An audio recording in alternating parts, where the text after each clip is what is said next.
আজ বেরিয়ে পড়লাম দাদার বাড়ি যাওয়ার উদ্দেশ্যে। অনেক দিন থেকেই প্ল্যান করছি দাদার বাড়ি যাওয়ার জন্য। ওরা অনেক দিন থেকে ইনভাইট করেছে কিন্তু আমাদের যাওয়াই হয় না। তো আজকে প্ল্যান হলো হঠাৎই যে আমরা যাই। তো মা, বুনু আর আমি তিনজন মিলে বেরিয়ে পড়লাম দাদার বাড়ি যাওয়ার উদ্দেশ্যে। ওদেরকে না জানিয়ে যাওয়ারই ইচ্ছেটা ছিল, এই যে কারণে আমরা টোটো ধরে নিলাম।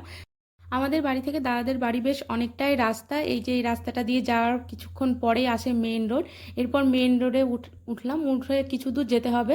তো টোটোতে আমরা বেশ ভালোই গল্প করতে করতে এগিয়ে যাচ্ছি। দিনটা আজকে খুবই সুন্দর ছিল, কিন্তু গরমও বীভৎস ছিল। এই যে দাদার বাড়ির রাস্তায় আমরা ঢুকে পড়েছি।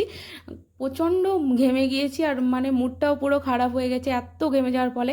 আমরা দাদার বাড়িতে এবার ঢুকছি, না জানিয়েই ঢুকছি। তারপরে দাদারা তো আমাদেরকে দেখে ভীষণ খুশি হয়েছে। বাড়িতে ঢুকেই আমরা ডাইরেক্ট চলে গিয়েছিলাম ছাদ বাগানে, যেটা আমাদের প্রচণ্ড প্রিয় জায়গা। দাদা বহুত কষ্ট করে আর বহুত যত্ন করে এই ছাদে ছোট ছোট গাছগুলো লাগিয়েছে, প্রচুর ফলের গাছ, সবজির গাছ। এরপরে দোলনায় দোল খেয়ে আমরা পৌঁছে গেলাম একদম ছাদের টপে। তো সেখানে গিয়ে প্রকৃতি দেখা মানে একটা দারুণ অপূর্ব দৃশ্য। 5:30 6টা এরকম বাজে সন্ধে। তো এতটাই সুন্দর প্রকৃতি চারিদিকে, মানে দেখতে দারুণ লাগছিল। এরপর আমার ছোট্ট ভাইজি ছাদে উঠে গিয়ে দিচ্ছে টাইটানিক পোজ, সঙ্গে আমার বুনু যোগদান করেছে। তারপর সবাই ছাদ থেকে নিচে নেমে এসে খেলাম বড়মার হাতের তৈরি সুস্বাদু তালের বড়া। খাওয়া দাওয়া শেষে ফিরলাম বাড়ির উদ্দেশ্যে। রাত অনেক হয়ে গেছিলো, এই জন্য তাড়াতাড়ি বাড়ি ফিরে এলাম।